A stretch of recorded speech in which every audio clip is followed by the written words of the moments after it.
আজকে ক্লাস 7 এর ম্যাথে চ্যাপ্টার সূচকের ধারণা। সূচকের ধারণা, সূচক জিনিসটা কি এটা প্রথম বোঝার আছে। মনে করো একটা সংখ্যা নিলাম 10, 10কে যদি 2 দিয়ে গুণ করি আমরা এরকম ভাবে লিখতে পারি 10 টু দি পাওয়ার 2 মানে 10 স্কয়ার, এইভাবে লিখতে পারি।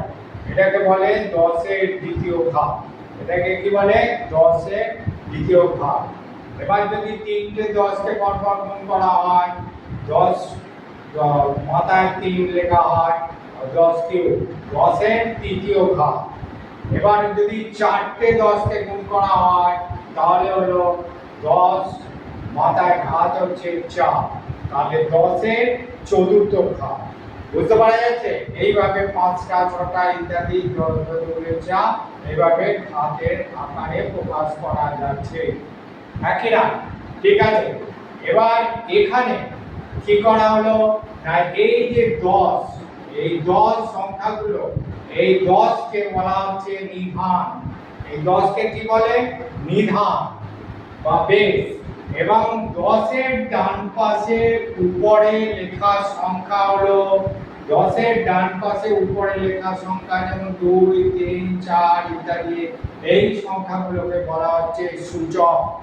এই সংখ্যাগুলোকেই বলা হচ্ছে সূচক। এর আরো দুটো নাম আছে, একটা নাম হচ্ছে ঘাত আর একটা নাম হচ্ছে পাওয়ার, টু দি পাওয়ার। তাহলে আমরা এইভাবে বলতে পারি 10 to the power 2, 10 to the power 3, 10 to the power 4। ঠিক আছে? পাওয়ার।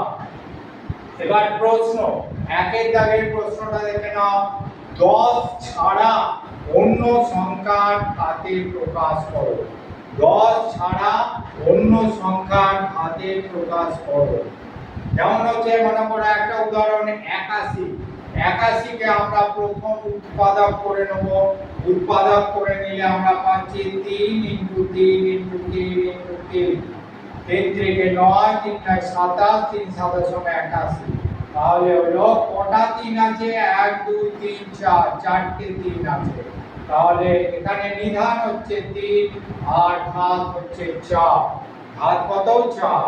তাহলে 81 ঘাত আকারে হলো 3 টু দি পাওয়ার 4। 81 ঘাত আকার হলো 3 টু দি পাওয়ার 4। এখানে নিধান হচ্ছে 3 এবং সূচক হচ্ছে 4। এবার দেখো এই ধরনের প্রশ্ন কিন্তু পরীক্ষায় খুব পড়ে। একবার দেখে নাও। এখানে দেওয়া আছে 2 to the power 3 R 3 to the power 2। এর মধ্যে কে ছোট কে বড় লেখো। এর মধ্যে কে ছোট কে বড় লেখো। উত্তরে কিভাবে করবে? 2 টু দি পাওয়ার 3 মানে 2 এর 3 বার গুণ, 2 × 2 × 2, মানে 2 × 4, 4 × 8। এবার হচ্ছে কি 3 টু দি পাওয়ার 2 মানে 3 এর 2 বার গুণ, 3 3 কে 9। ঠিক আছে? তাহলে এখানে রেজাল্ট পেলাম 8 আর 9। কে বড়? 9টা নিচে বড়, 9 বড় গ্রেটার দ্যান 8। অতএব এখানে উত্তর হবে কি 3 to the power 2 greater than 2 to the power 3। এইভাবে লিখবে, গোটাটা লিখতে হবে। এখানে এসে থেমে গেলে হবে না, উত্তর কমপ্লিট হলো না। এখানে এসে তবে উত্তরটা কমপ্লিট হবে। অনেকেই এখানে এসে থেমে যায়, এখানে এসে থামবে না। ঠিক আছে? এবার দেখো 3 নম্বর প্রশ্ন। 3 নম্বর প্রশ্ন আছে 3 × 10 to the power 3 plus 5 × 10 to the power 2 plus 3 এর সরলতম মান কত? এই ধরনের প্রশ্ন পরীক্ষায় আসে। এর হচ্ছে সরলতম মান কত। এবার উত্তরে কিভাবে লিখবে? 3 × 10 টু দি পাওয়ার 3 মানে 1 এর গায়ে 3টে শূন্য, 3 × 1000 প্লাস হচ্ছে 5 × 10 টু দি পাওয়ার 2 মানে 1 এর গায়ে দুটো শূন্য। আর এখানে হচ্ছে 0 × 10, যেহেতু এই সংখ্যাটা নেই তাই 0 × 10 আর হচ্ছে প্লাস 3 যেমন ছিল তেমন বসিয়ে দিলে। তাহলে লেখা হলো কি, এখানে হলো 3000, এখানে 500, এখানে হচ্ছে 0 আর এখানে 3, যোগ করলে হচ্ছে 3503। বুঝতে অসুবিধা আছে কারণ? ঠিক আছে।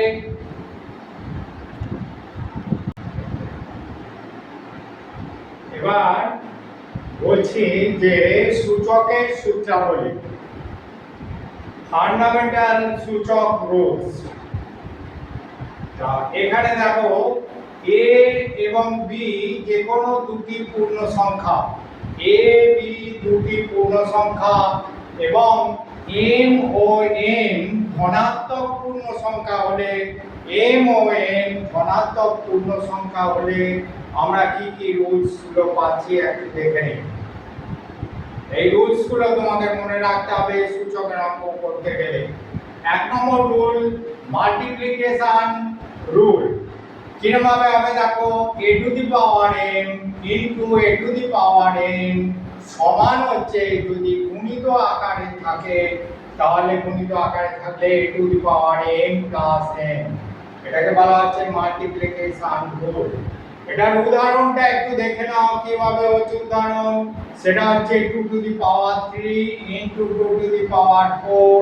এরকম ভাবে যদি সংখ্যাগুলো থাকে বা আদার শূন্য কোনো সংখ্যা থাকে তাহলে কি হচ্ছে, এখানে নিধানগুলো সেম, নিধানগুলো কি সেম আছে, পাওয়ারগুলো আলাদা, তাহলে এখানে একটা নিধান এসে যাবে আর পাওয়ার দুটো যোগ হয়ে যাবে।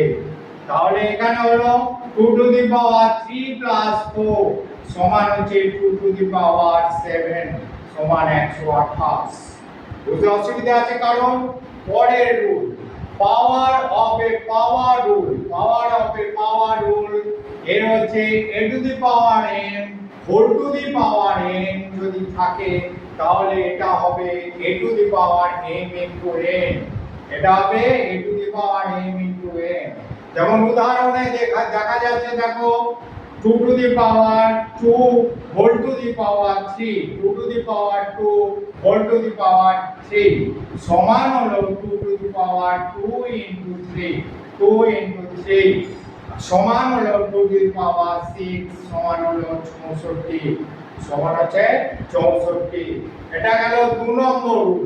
এবার 3 নম্বর রুলটা দেখো, প্রোডাক্ট পাওয়ার রুল। এটা হলো প্রোডাক্ট পাওয়ার রুল। যদি দুটি সংখ্যা a into b whole to the power m থাকে, a into b whole to the power m থাকে তাহলে সমান লেখা হবে a to the power m into b to the power m, a to the power m into b to the power m। উদাহরণে দেখো 2 into 3 whole to the power 2 করা আছে, 2 into 3 whole to the power 2 সমান হলো 2 to the power 2 into 3 to the power 2, 2 to the power 2 into 3 to the power 2। এবার আমরা আসছি 4 নম্বরে। 4 নম্বরে হলো ডিভিশন রুল, ডিভিশন ভাগ প্রক্রিয়া। a to the power m ভাজিত a to the power n সমান আমরা লিখতে পারি a to the power m by a to the power m, a to the power m by a to the power m, অর্থাৎ কি না a to the power m minus n, a to the power m minus n। তাহলে এখানে উদাহরণে দেখো 2 to the power 3 ভাজিত হচ্ছে 2 to the power 2 যদি থাকে তাহলে এটাকে আমরা লিখতে পারি 2 to the power 3 by 2 to the power 2 সমান হলো কি 2 টু দি পাওয়ার 3 মাইনাস 2, 3 থেকে 2 বাদ দিলে 1 হয়ে গেল সমান 2। বুঝতে অসুবিধা আছে কারণ? ঠিক আছে। এবার হচ্ছে 5 এর দাগেরটা, 5 এর দাগেরটা হচ্ছে ওসেন পাওয়ার রুল। এটা হচ্ছে কিভাবে হচ্ছে দেখো a by b whole to the power m, a by b whole to the power m যদি থাকে তাহলে এটাকে আমরা লিখি a to the power m by b to the power m, a by b whole to the power m এটাকে লেখা হয় a to the power m by b to the power m। যেমন উদাহরণে দেখো 2 by 3 whole to the power 2 যদি থাকে তাহলে এটাকে লেখা হবে 2 to the power 2 by 3 to the power 2, 2 to the power 2 by 3 to the power 2। এবার হচ্ছে 6 নম্বরে আমরা আসছি zero exponent rule, zero exponent rule.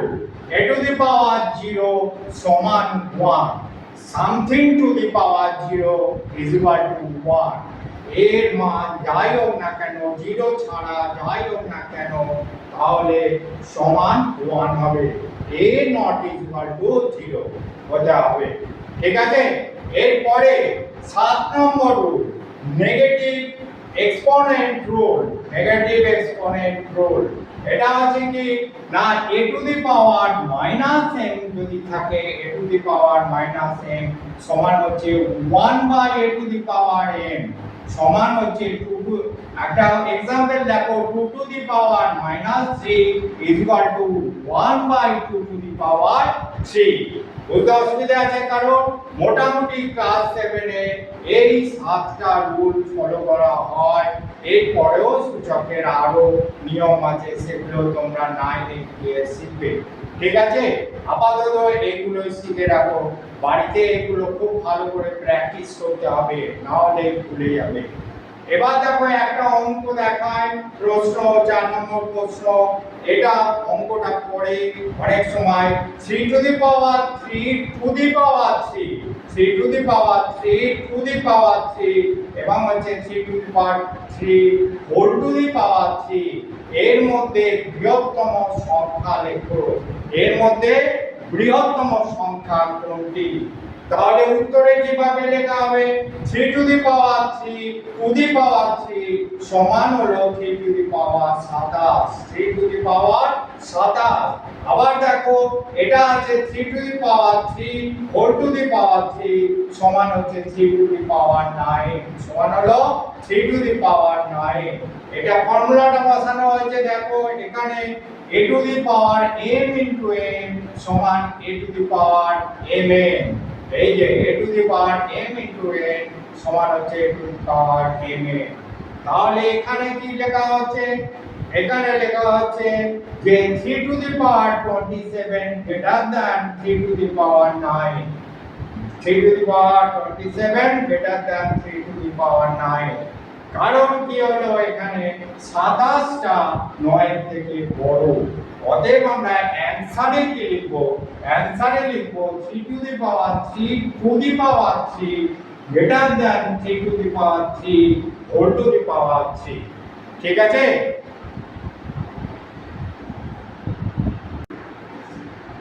পরের অঙ্ক, 5 নম্বরটা, সরলতম মান নির্ণয় করো। সরলতম মান নির্ণয় করো। এখানে দেখো, এখানে দেওয়া আছে যে x to the power b by x to the power c whole to the power a into x to the power c by হচ্ছে x to the power a whole to the power b into x to the power a by হচ্ছে x to the power b whole to the power c। উত্তরটা কিভাবে হবে দেখে নাও।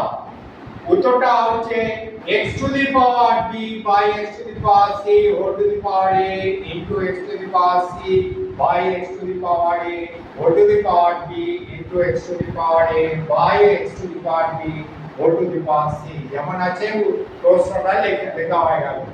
এবার কি করতে হবে দেখো, যেহেতু এখানে x to the power b by x to the power c আছে, এটা আমরা এই সূত্রটা প্রয়োগ করব, a to the power m by a to the power n সমান হচ্ছে a to the power m minus a।